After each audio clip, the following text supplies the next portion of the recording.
वर्ष 2025 में हमने देखा कि लगभग दुनिया की देशों में लगभग 16 जगह अलग अलग प्रकार की जो लड़ाइयाँ चल रही थी, वॉर चल रही थी। ईरान इजराइल का भी वॉर देखा, भारत पाकिस्तान का वॉर भी देखा। तो इस तरह के जो घटनाक्रम थे उन्होंने कहीं न कहीं सेफ हेवन एसेट के रूप में न सिर्फ ग्लोबल सेंट्रल बैंक्स बल्कि दुनिया भर के निवेशकों को भी प्रेशियस मेटल की ओर आकर्षित किया। लेकिन पिछले 1-1.5 वर्ष में अगर हम बात करें तो सोने को चांदी ने आउट परफॉर्म किया है। चांदी वर्ष 2025 में लगातार 5वें साल फिजिकल डेफिसिट वाली कमोडिटी बड़ी मात्रा में बनती हुई नजर आई। सोने में भी वर्ष 2026 का जो फर्स्ट हाफ है वो आगे भी बेहतर रहेगा। चांदी का जो आउट परफॉर्मेंस है वो और अगले 6 महीने जारी रह सकता है। निवेशकों को चांदी से सोने की तरफ डाइवर्जन स्टार्ट करना चाहिए ताकि अगले जो 2 से 3 साल होंगे वहां पे फिर एक बार सोना चांदी को आउट परफॉर्म करता हुआ दिख सकता है।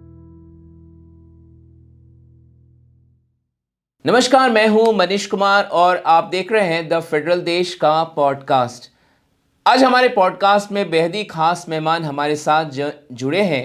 मनोज कुमार जैन, जो कि किसी परिचय के मोहताज नहीं है। वो पृथ्वी फिनमार्ट के डायरेक्टर हैं और हेड ऑफ कमोडिटी हैं। साथ ही साथ द फेडरल देश पे आपने कई बार मनोज कुमार जैन जी के साथ हमारा कन्वर्सेशन देखा होगा, जिसमें उन्होंने आपको बताया कि गोल्ड और सिल्वर के प्राइसेस में क्यों तेज़ी आई है, कब तक ये तेज़ी जारी रहेगी और ऐसा क्या बदल गया दुनिया में जिसके कारण ये तेज़ी आई है। तो आज मनोज कुमार जैन जी क्योंकि दिल्ली आए हुए थे तो हमने उनको आमंत्रित किया अपने स्टूडियो और ये समझा कि क्यों ना हम विस्तार से आज उनसे बातचीत करें। तो मनोज कुमार जैन जी, बहुत बहुत शुक्रिया आज हमारे स्टूडियो आप आए आज। तो सबसे पहले हमने ऐसे कई बार आपसे गोल्ड और सिल्वर को लेकर, प्राइसेस को लेकर बात की है, लेकिन आज थोड़ा डेप्थ में समझते हैं सर, क्या दुनिया में चल रहा जो इतना ज़्यादा गोल्ड और सिल्वर की बात की जा रही है। इक्विटी कहीं ना कहीं पीछे रह गया है और कमोडिटी की बात इन दिनों ज़्यादा हो रही है। नमस्कार मनीष जी, सबसे पहले तो आपका धन्यवाद और पूरी फेडरल टीम का आज यहाँ पे स्टूडियो में आमंत्रित करने के लिए।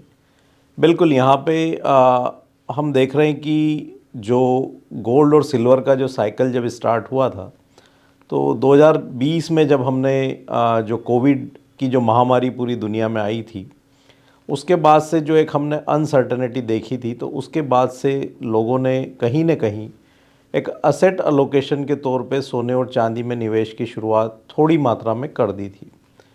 उसके बाद से हमने एक बड़ा बदलाव ये देखा कि दुनिया भर में जो जियोपॉलिटिकल टेंशन्स की शुरुआत हुई और जियोपॉलिटिकल टेंशन में भी अगर हम बात करें तो जब रशिया और यूक्रेन की वॉर हुई आज से 3.5 साल पहले, तो रशिया यूक्रेन वॉर के बाद एक बड़ा बदलाव ये आया कि जो रशिया के जो असेट्स थे वो वेस्टर्न कंट्रीज़ ने फ्रीज करना स्टार्ट किए।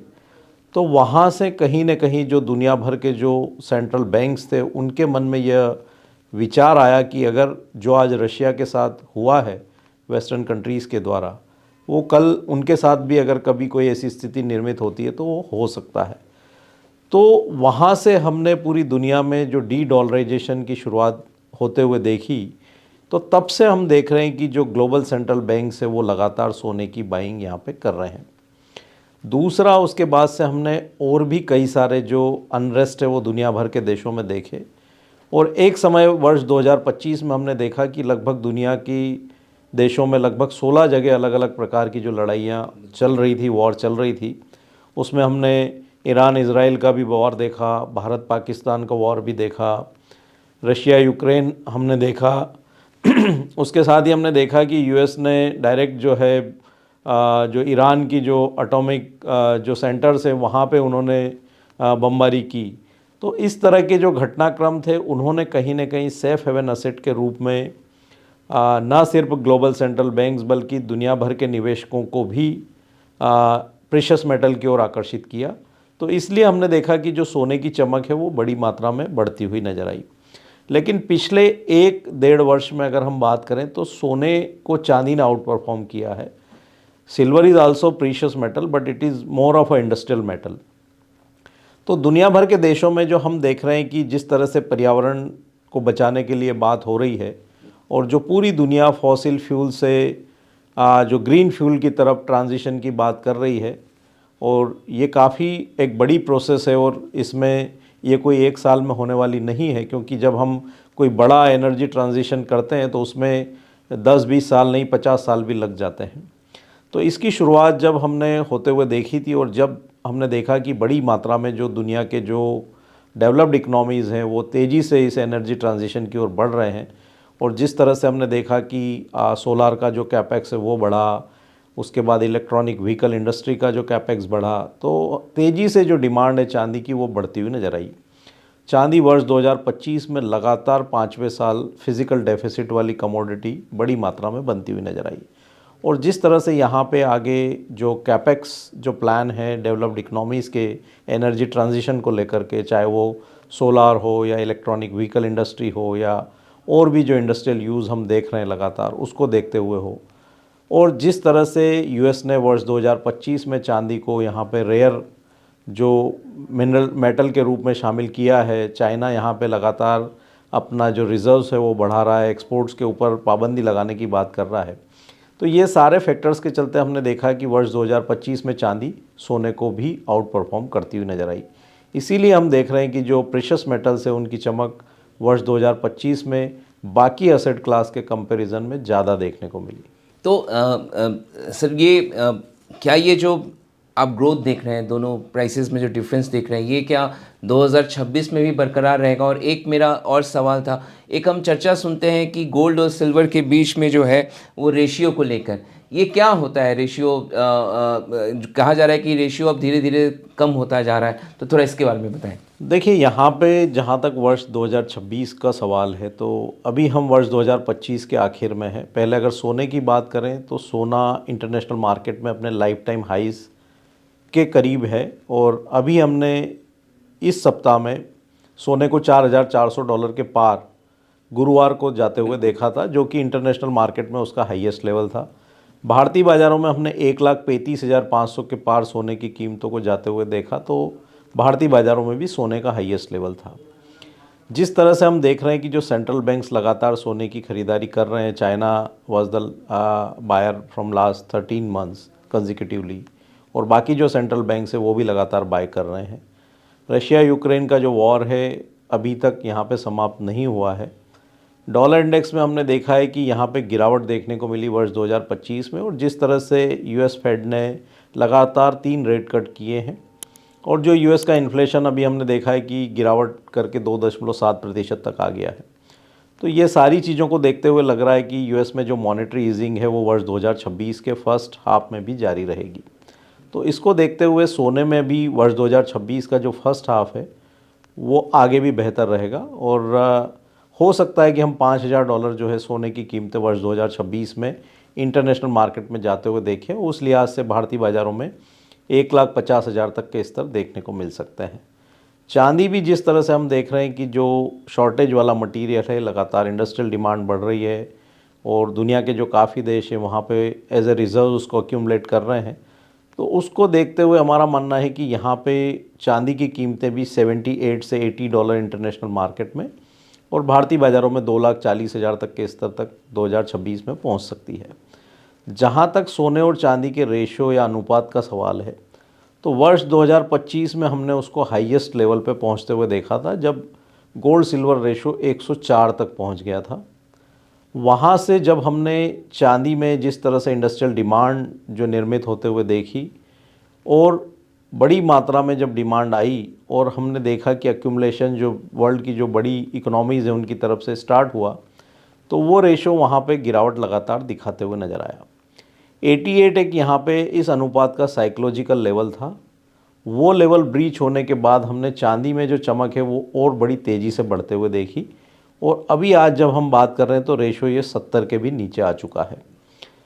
जिस तरह से यहाँ पे जो स्टोरी अनफोल्ड हो रही है, और जिस तरह से यहाँ पे फंडामेंटल्स देखने को मिल रहे हैं, तो उसको देखते हुए हमारा मानना है कि आने वाले समय में सोने और चांदी का जो अनुपात है, एक समय ये 60 के भी नीचे पहुँच सकता है, और हमारा मानना है कि बेस्ट केस में 58 या 56 के आसपास ये जाके फिर एक बार थमता हुआ नज़र आएगा। तो वहाँ पे फिर एक चांदी की कीमतों में पॉज देखने को मिल सकता है, और सोना जो चांदी के मुकाबले अंडर परफॉर्म रहा है वो फिर से एक बार अपनी पुरानी चमक की ओर लौट सकता है। तो 56 से 60 की रेंज में एक बार रेशो में कहीं ना कहीं विराम लगता हुआ नज़र आएगा और फिर से सोना चांदी के मुकाबले अपनी चमक दिखाता हुआ नज़र आएगा। तो हो सकता है कि हम 56-60 की रेंज से इस रेशो को फिर से 70 या 75 की ओर आते हुए देखें। तो अभी अगर शॉर्ट टर्म की बात करें तो चांदी का जो आउट परफॉर्मेंस है वो और अगले 6 महीने जारी रह सकता है, लेकिन ग्रेजुअली उसके बाद निवेशकों को चांदी से सोने की तरफ डाइवर्जन स्टार्ट करना चाहिए, ताकि अगले जो 2 से 3 साल होंगे वहाँ पे फिर एक बार सोना चांदी को आउट परफॉर्म करता हुआ दिख सकता है। आप बहुत ही महत्वपूर्ण बात कह रहे हैं सर कि 6 महीने के बाद जिन लोगों ने एक्यूमुलेट किया सिल्वर, उनको 6 महीने बाद गोल्ड की तरफ स्विच करना चाहिए। तो क्या आपको कहीं इस बात का अंदेशा है कि जो हम मूवमेंट, प्राइस में जो मूवमेंट देख रहे हैं, कहीं क्रैश हो सकता है, कुछ ऐसा?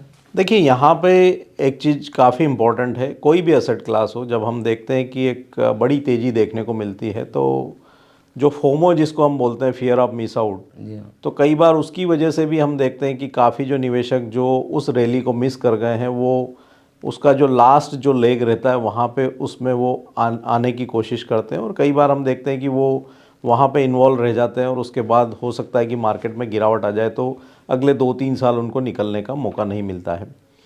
बड़ा क्रैश हम इसलिए नहीं कह सकते क्योंकि जिस तरह से जो इंडस्ट्रियल डिमांड हम देख रहे हैं और जो आगे विजिबिलिटी दिख रही है, उसको देखते हुए अभी ऐसी कोई धारणा नज़र नहीं आती है कि यहाँ पे बड़ा क्रैश हो जाए। लेकिन अगर हम 70 या 80 डॉलर की बात कर रहे हैं, अगर वहाँ से 20 डॉलर की भी गिरावट आती है तो वो 25 से 30% होती है। तो जब हमारे पास विकल्प है कि जब हम उस असेट क्लास से दूसरे असेट क्लास में अपने इन्वेस्टमेंट को स्विच कर सकते हैं, तो वहाँ पे एक जो समझदार निवेशक है उसको ये समझदारी रखना चाहिए कि एक बेहतर रिटर्न जब उनका बन चुका है किसी एसेट क्लास में, 130% is a very good return in a 1 year. तो जब आपका 130% रिटर्न बन चुका है, अगले 6 महीने में और 20% बनने की संभावना है, तो 150% का रिटर्न जब आपका 1.5 वर्ष में बन जाता है तो उसके बाद आपको निश्चित रूप से एक बार प्रॉफिट बुकिंग करके दूसरे एसेट क्लास की ओर देखना चाहिए। मैं ये नहीं कहता हूँ कि बहुत बड़ी गिरावट यहाँ पे आ जाएगी, लेकिन एक अच्छी बढ़त के बाद मार्केट हमेशा एक कंसोलिडेशन या करेक्शन की ओर जाता है, तो वो पीरियड एक वहाँ पे देखने को मिल सकता है।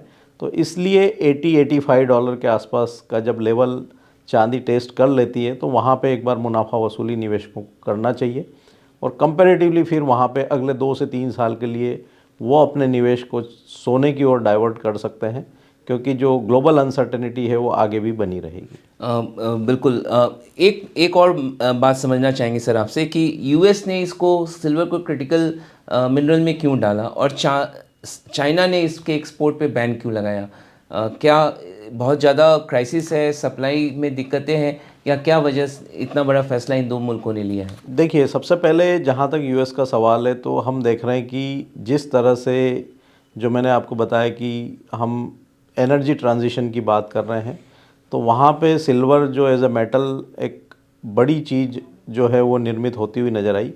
और सिल्वर जो उसका नेचर है नॉन रस्टिक और जो पावर के लिए जो बेहतर हम कंडक्टर का काम करता है, तो उसको देखते हुए आज पूरी दुनिया, आज जैसे हम आर्टिफिशियल इंटेलिजेंस की बात कर रहे हैं, US is one of the biggest investor in the artificial intelligence. तो वहाँ पे भी जब हम बड़े डेटा सेंटर बना रहे हैं, इतने बड़े पावर जो है कि उसके लिए रिक्वायरमेंट रहेगी, जो कि कई देशों के जो एक पावर कंजम्पशन से बड़ा कंजम्पशन वहाँ के बड़े बड़े डेटा सेंटर का होता है। तो इन सारी चीज़ों को देखते हुए यूएस ने उसको क्रिटिकल मेटल के लिस्ट में डाला, ताकि वहाँ पे जो उनकी आगे रिक्वायरमेंट, जो इतने डेटा सेंटर और आर्टिफिशियल इंटेलिजेंस में जो इन्वेस्टमेंट हो रही है, तो उसके लिए उनको भविष्य में जो चांदी की रिक्वायरमेंट रहेगी उसको ध्यान में रखते हुए उन्होंने उसको अपने क्रिटिकल मेटल की लिस्ट में डाला। दूसरी चीज़, जो यूएस ने टैरिफ लगाया था, तो क्रिटिकल मेटल की लिस्ट में यूएस ने जब चांदी को डाला तो फिर वहाँ पे जो इंडस्ट्रीज़ है जिनको वहाँ पे चांदी की रिक्वायरमेंट है, उनके मन में धारणा उत्पन्न होती हुई नज़र आई कि यूएस में चांदी का उतनी बड़ी मात्रा में उत्पादन होता नहीं है, क्योंकि Mexico, Canada, these are the 2 biggest producer of silver. तो कभी अगर यूएस में वहाँ पे कोई टैरिफ आता है तो उसकी इम्पैक्ट सिल्वर के ऊपर भी देखने को मिल सकती है, बीइंग ए क्रिटिकल मेटल। जैसा कि चाइना ने क्रिटिकल मेटल को यूएस को देना बंद किया था, तो ऐसी कोई चीज़ निर्मित होती है तो हमने देखा कि बड़ी मात्रा में जो मेटल है चांदी, वो कॉमेक्स के वेयर हाउसेज में शिफ्ट होना स्टार्ट हो गई। इसीलिए हम देख रहे हैं कि दुनिया भर के देशों में चांदी की जो शॉर्टेज है वो बड़ी मात्रा में निर्मित हुई है। तो ये एक बड़ा कारण था। दूसरा, जहाँ तक चाइना का सवाल है, तो अभी अगर हम बात करते हैं तो अगर सोलार में कोई सबसे बड़ा जो सोलार एनर्जी का प्रोड्यूसर है तो वो चाइना है।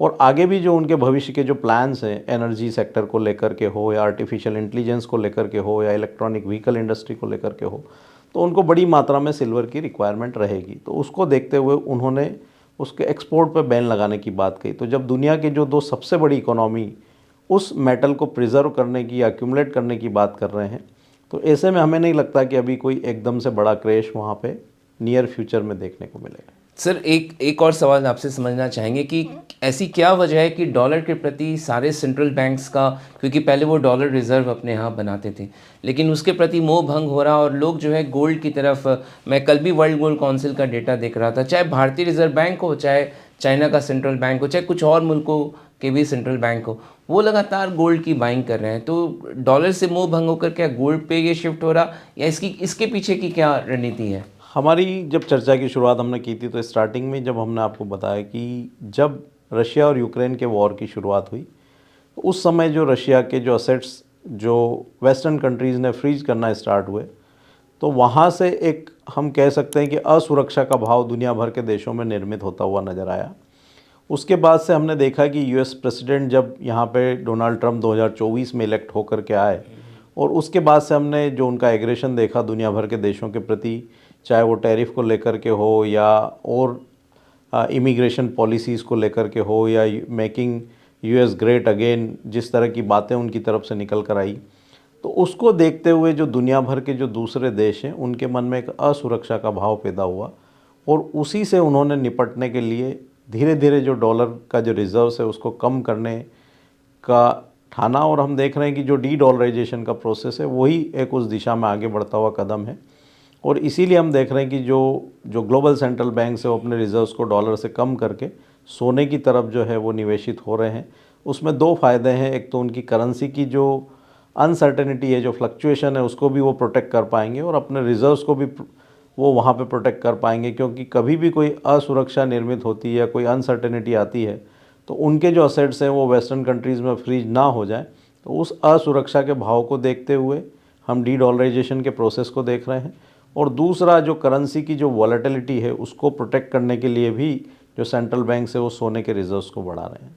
तो भारत को लेकर, क्योंकि रुपया लगातार गिरता जा रहा है, कमज़ोर हो रहा, भारत के परिप्रेक्ष्य में अगर बताएं तो सर ये क्या चल रहा है करेंसी को लेकर, और इसका कमोडिटी मार्केट पे भारत के परिप्रेक्ष्य में इसका क्या असर पड़ता है? क्योंकि भारत तो कंप्लीट इंपोर्ट करता है, चाहे गोल्ड इंपोर्ट करता हो, चाहे सिल्वर भी इंपोर्ट करता है, क्रूड भी हम इंपोर्ट करते हैं, तो भारत पे इसका क्या असर है?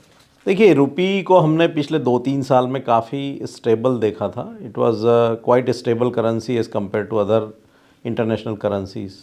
लेकिन जब वर्ष 2024 में जब यूएस में प्रेसिडेंट डोनाल्ड ट्रंप इलेक्ट होकर के आए और उन्होंने जो टैरिफ इंडिया के ऊपर लगाई, तो इंडिया इज़ अ कंट्री जिसका कि सबसे बड़ा जो एक्सपोर्ट सरप्लस है वो यूएस के साथ में था। और जब वहाँ पे बड़ी मात्रा में टैरिफ यूएस की तरफ से लगाए गए, तो उसके चलते हमने देखा कि जो हमारे एक्सपोर्ट्स हैं वो बड़ी मात्रा में प्रभावित होते हुए नज़र आए। हालांकि भारत सरकार के लगातार प्रयास रहे कि उस एक्सपोर्ट को वो दूसरे कंट्रीज़ में अपने एक्सपोर्ट बढ़ा करके कंपनसेट करे, लेकिन इमीडिएट बेसिस पे इतने बड़े एक्सपोर्ट को दूसरी कंट्रीज़ में एक्सपोर्ट करके उसको कंपनसेट करना पॉसिबल नहीं था। दूसरा, हमने देखा कि यहाँ पे जो हमारी इक्विटी मार्केट में लगातार जो फॉरेन इन्वेस्टर्स का फ्लो बना हुआ था, वो हमने वर्ष 2024 के सितंबर से लगातार वहाँ पे बिकवाली देखी, और वर्ष 2025 में भी अभी तक एफपीआईज़ की लगभग 10 लाख करोड़ की सेलिंग भारतीय बाज़ारों में हो चुकी है।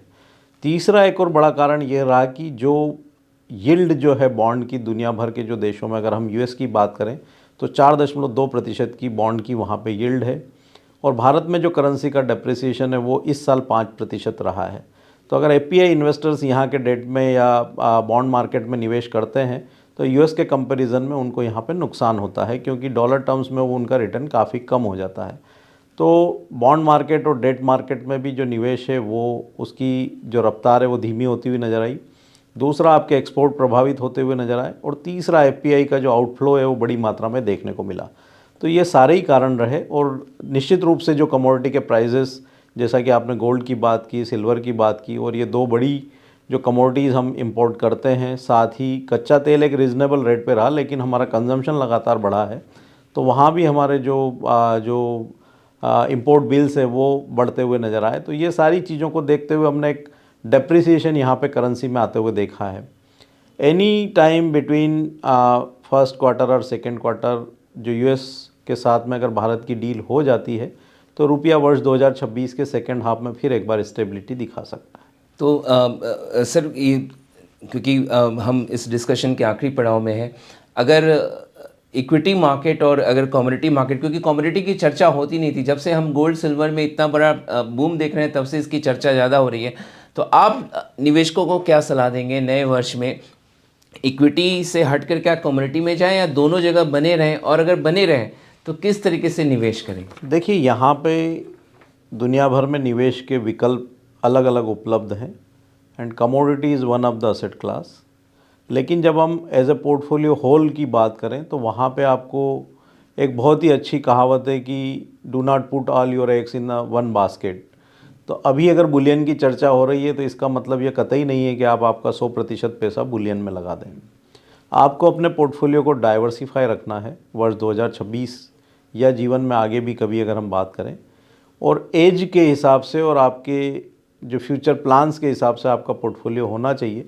अगर आप अर्ली एज में हैं बिटवीन 25 to 35, तो वहाँ पे आप इक्विटी का पोर्शन 50% तक रख सकते हैं। 10 से 15% आपका रियल एस्टेट या जो फिक्स रिटर्न प्रोडक्ट्स हैं वहाँ पे रख सकते हैं। 15% से 20% तक आप बुलियन में रख सकते हैं। बाकी 10% आपका जो है आपके पास इन टर्म्स ऑफ एफडीआर, या जो हम कह सकते हैं कि जो रिजर्व करेंसी जो हमको कभी भी रिक्वायरमेंट हो सकती है, कैश के फॉर्म में रख सकते हैं। तो वैसा रहना चाहिए। तो एज के हिसाब से पोर्टफोलियो का डिज़ाइन होना चाहिए। और मेरा मानना है कि अगर आप कम एज में हैं, आपका रिस्क लेने का कैपेसिटी ज़्यादा है, तो वहाँ पे इक्विटी में 50% तक का आपका निवेश हो सकता है। लेकिन अब बुलियन को पोर्टफोलियो में 15 से 20% तक का जो स्थान है वो निवेशकों को देना चाहिए। आज ही नहीं, भविष्य में भी बुलियन का एक नेचर रहा है, उन्होंने निवेशकों को लंबी अवधि में कभी निराश नहीं किया है। सोने की अगर मैं बात करूं तो पिछले 25 सालों में 2000 में भाव सोने का 4500 रुपये था, जो आज 1,35,000 है। वर्ष 2000 में चांदी का भाव 7,800 रुपये पर केजी था, जो आज हम देख रहे हैं कि 2 लाख के ऊपर निकल चुका है। तो लगभग 25 गुना 25 साल में सोने और चांदी के भाव हुए हैं। तो आगे भी अगर हम लंबी अवधि में बात करें अगले 10 साल में या 20 साल में, तो पॉजिटिव रिटर्न्स निवेशकों को देंगे। तो इसलिए पोर्टफोलियो में उनका स्थान जरूर होना चाहिए। उसमें दो फायदे रहेंगे, एक तो आपका पोर्टफोलियो डाइवर्सिफाइड रहेगा, और दूसरा आप जब रिस्कियर असेट में इन्वेस्ट करते हैं तो आपका वहाँ पे पोर्टफोलियो जो है वो एक सेफ हेवन असेट में अगर आपका लोकेशन होता है, तो अनसर्टेनिटी में जब हम देखते हैं कि जब रिस्कियर असेट रिटर्न नहीं देती और आपका सेफ हेवन असेट रिटर्न देती है, तो आपका पोर्टफोलियो का जो रिटर्न है वो काफ़ी हद तक बैलेंस हो जाता है। तो आपको पोर्टफोलियो में लगभग 15 से 20% स्थान बुलियन को देना चाहिए। तो बुलियन में सर अगर गोल्ड सिल्वर में अगर इन्वेस्टमेंट अगर करे कोई निवेशक, तो किस फॉर्म में करे? फिजिकल करे, ETF के ज़रिए करे, या किस प्रकार म्यूचुअल फंड्स के ज़रिए करे? देखिए, यहाँ पे 3-4 विकल्प जो है वो मौजूद हैं।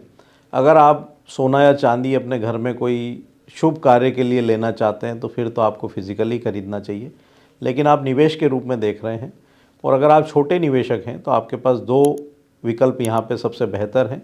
पहला, जो हम देखते हैं कि स्टॉक एक्सचेंजेस में सोने और चांदी के ETF जो है लिस्टेड हैं, तो छोटे निवेशक वहाँ पे डायरेक्ट मार्केट पार्टिसिपेशन करके और वहाँ पे गोल्ड और सिल्वर के ETF बाय कर सकते हैं, चाहे वो बॉम्बे स्टॉक एक्सचेंज हो या नेशनल स्टॉक एक्सचेंज हो। दूसरा, अगर आप रोज़ की बाइंग और सेलिंग से बचना चाहते हैं तो सोने और चांदी के म्यूचुअल फंड भी निवेश के लिए उपलब्ध है, जो फंड ऑन फंड्स हम बोलते हैं। तो वहाँ पे आप एक निश्चित तय सीमा में, जैसे आप इक्विटी में SIP करते हैं, वैसे सोने और चांदी की SIP कर सकते हैं। लेकिन निवेशकों को ये ज़रूर ध्यान रखना चाहिए कि जो भी प्रोडक्ट वो सिलेक्ट कर रहे हैं, ऑप्ट कर रहे हैं, वो रेगुलेटेड होना चाहिए। अभी जैसे डिजिटल गोल्ड सिल्वर की काफ़ी सारी बातचीत चल रही है, और सेबी ने भी यहाँ पे आगाह किया है निवेशकों को कि अनरेगुलेटेड प्रोडक्ट में निवेश करने से बचें। तो जहाँ भी निवेशक निवेश कर रहे हैं, वो चाहे ETF हो या फंड ऑन फंड्स हो, तो रेगुलेटेड होना चाहिए, उसका ध्यान रखना है। दूसरा, जो बड़े निवेशक जो लंबी अवधि के लिए पैसा लगाना चाहते हैं लेकिन फिजिकल फॉर्म में नहीं लगाना चाहते हैं, तो हमारे पास यहाँ पे जो कमोडिटी एक्सचेंज है, मल्टी कमोडिटी एक्सचेंज, वहाँ पे वो अपना डीमेट अकाउंट ओपन करवा के, जिस तरह से हम इक्विटी को डीमेट फॉर्म में रखते हैं वैसे हम गोल्ड और सिल्वर को भी डीमेट फॉर्म में रख सकते हैं। तो वहाँ आप लंबी अवधि तक अपनी पोजीशन को होल्ड करके रख सकते हैं। बहुत ही नॉमिनल उसके जो वॉल्ट के चार्जेस है वो आपको देना रहेंगे, और फिज़िकल आपको आपके पास रखने की जो झंझट है वो नहीं करना पड़ेगी। इंश्योर्ड रहेगा, वॉल्ट में रहेगा, तो वो आप वहाँ पे रख सकते हैं। और जब आपको लगता है कि एक जो रिटर्न के लिए, जिस अवधि के लिए आपने पैसा लगाया था, वो आपका अगर ऑब्जेक्टिव फुलफिल हो रहा है, तो आप वापस उसको वहाँ पे रीडिलीवर एक्सचेंज के प्लेटफॉर्म पे ही अपने डीमेट अकाउंट से कर सकते हैं। तो ऐसे निवेशक जिनको फिज़िकल का वास्तव में रिक्वायरमेंट है, फिज़िकल में जा सकते हैं।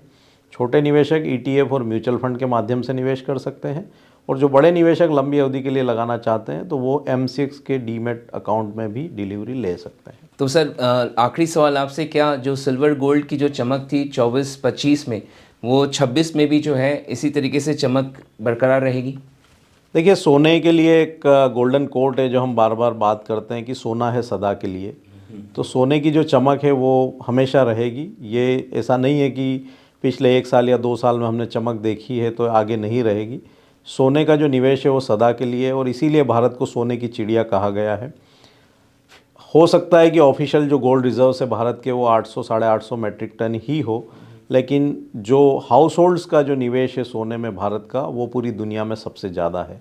तो भारत सोने की चिड़िया है और रहेगा, और सोने की चमक हमेशा बरकरार रहेगी। जहाँ तक चांदी का सवाल है, तो जो चमक अभी हमने वर्ष 2025 में देखी है, शायद उतने रिटर्न्स आने वाले सालों में देखने को ना मिले, लेकिन being a precious as well as industrial material, उसकी चमक भी उतनी ही बरकरार रहेगी।